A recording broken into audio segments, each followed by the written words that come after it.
Tay? Tay? Alam ko naririnig niyo ako.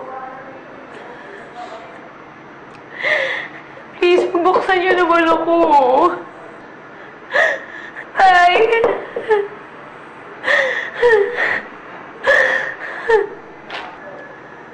Tay, sana naman maintindihan niyo. Hindi naman dahil hindi ako sumama sa inyo, kumakampi ako kay TJ. Hindi naman ganun yun, Tay eh. Iniisip ko lang yung pamilya ko, yung asawa ko. Alam niyo naman yung kalagayan ni TJ, diba? Ano na mangyayari sa kanya pag wala ako? Ano na mangyayari sa pamilya namin?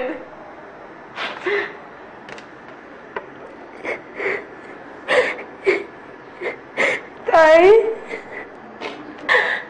Di ba naalala niyo, nag-asabalutan ako noon nung nag-away kami ni TJ?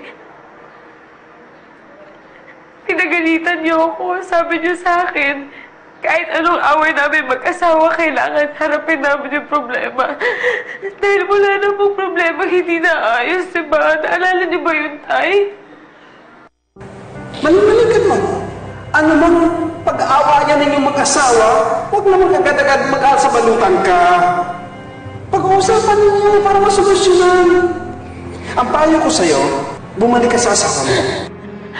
Tay, kung alam niyo lang. Kung alam niyo lang kung gaano ako kasaya na sinunod ko yung sinabi niyo. Dahil baka kung hindi, wala na kami ni TJ ngayon.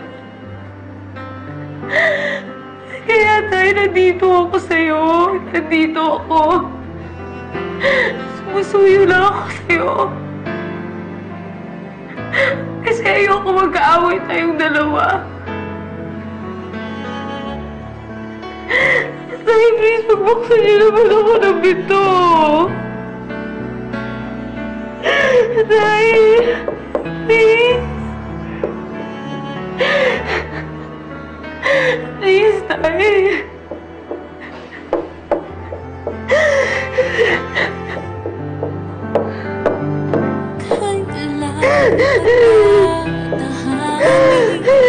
Ang mga luha nasasaktan ka na, hindi naman sinasadya. At kung umabot mang pumili siya ng iba o iibig ka. Tay, ba't naman ganun ang tatay? Siya na nga itong sinusuyo, siya pa yung nagmamatigas. Bigyan mo pa siya ng konting panahon. Lalambot din yun. Ganun ba kalaki yung kasalanan ko sa kanya, Nay? Hindi ba niya talaga ako mapapatawad? Sakit naman sa puso yung tanong mo, anak. Imposible hindi ka patawarin ng tatay mo. Hindi siya bakit ganun. ayaw niya ako harapin? Nay naman eh. Anak, di ba ikaw ang paboritong anak?